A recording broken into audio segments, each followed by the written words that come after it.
میرے بھائیوں، نیا سال شروع ہو چکا ہے ہمارا. دیکھو، جنوری بھی اللہ کا اور محرم بھی اللہ کا. کیوں کہ چاند بھی اللہ کا اور سورج بھی اللہ کا.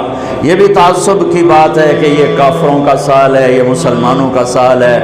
سورج جب اللہ نے بنایا تو سورج کے گرد کا کیلنڈر بھی اللہ کا. جب چاند اللہ نے بنایا تو چاند کا کیلنڈر بھی اللہ کا. جب سورج اللہ کا ہے اور چاند اللہ کا ہے تو یہ سال ہو یا وہ سال ہو، دونوں ہی اللہ کے ہیں. تقسیم ہے.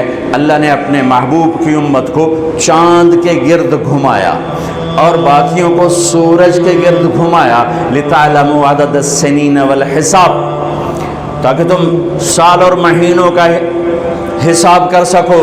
چاند اور چاند کی گرد ہمیں کیوں گھمایا؟ کہ سورج کا کیلنڈر نارتھ پول پہ فیل ہو جاتا ہے، وہاں سورج نکلتا ہی نہیں 6 مہینے.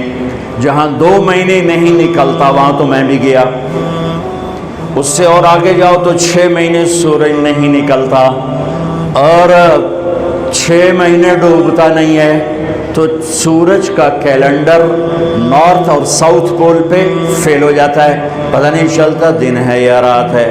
یہ مجھے وہاں جا کے سمجھ میں آیا، کتاب پڑھ کے کبھی سمجھ میں نہ تھا.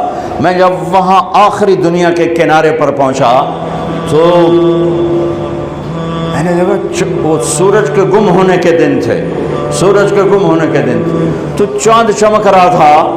چاند چمک رہا تھا تو مجھے پتہ چلا کہ اللہ نے میرے نبی کو چاند کا کیلنڈر کیوں دیا کہ وہاں 6 مہینے سورج نکلتا نہیں، پھر 6 مہینے ڈوبتا نہیں، لیکن وہاں بھی چاند نکلتا بھی ہے، ڈوبتا بھی ہے، گھٹتا بھی ہے، بڑھتا بھی ہے. وہاں اگر کوئی مسلمان رہتا ہے تو چاند کو دیکھ کر اپنا نظام صلاۃ بنا سکتا ہے، روزے کا بنا سکتا ہے، نماز کا بنا سکتا ہے. سورج سے نہیں بن سکتا. ہاں، اب آج کی تعلیمات میں گھڑیاں آ گئیں تو اس سے پتہ چل گیا، لیکن ایک آدمی جاہل ہے، ان پڑھ ہے، گھڑی کوئی نہیں، تو چاند کو دیکھ کے کہہ سکتا ہے رات آ گئی. چاند ڈوبا، دن آ گیا ہے، رات ہی لیکن دن آ گیا. تو میرے اللہ نے اپنے محبوب کو چاند کا کیلنڈر دیا چونکہ آپ للعالمین ہے، رحمت للعالمین.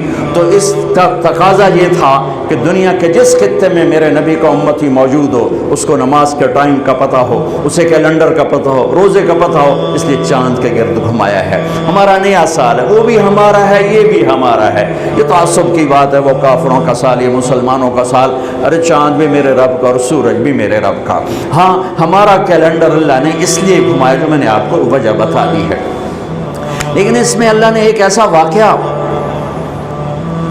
یہ پہلے بھی ہو سکتا تھا قتل حسین اور بعد میں بھی ہو سکتا تھا قتل حسین، لیکن شروع سال میں ہی اللہ نے اس کو مقرر کیا، طے کیا کہ جیسے ایک رواج بن گیا سال نو کی تقریب منانا، وہ نہ ہو بلکہ مزید آخرت کی یاد ہو، مزید آنسو بہیں.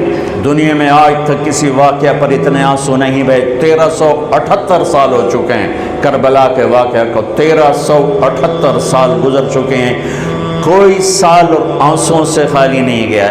دنیا میں کوئی ایسا واقعہ نہیں ہے جس پر اتنے آنسو گرے ہوں اور گرائے گئے ہوں اور گرتے ہی جا رہے ہوں اور گرتے ہی رہیں گے جب تک اسلام باقی ہے اور جب تک مسلمان باقی ہے. ایسا المناک واقعہ انسانی تاریخ میں نظر نہیں آتا جو لکھی ہوئی ہے، جو لکھی ہوئی ہے. لکھی ہوئی کی بات بتا رہا ہوں، اور میرا خیال ہے جو نہیں لکھی اس میں بھی کوئی نہیں ہوگا، چونکہ انسانی تاریخ میں کسی نبی کی نسل ایسے ذبح نہیں ہوئی جیسے میرے نبی کی نسل ذبح ہوئی. نبی بھی راج دلارا، نبی بھی حبیب، نبی بھی لاڈلا.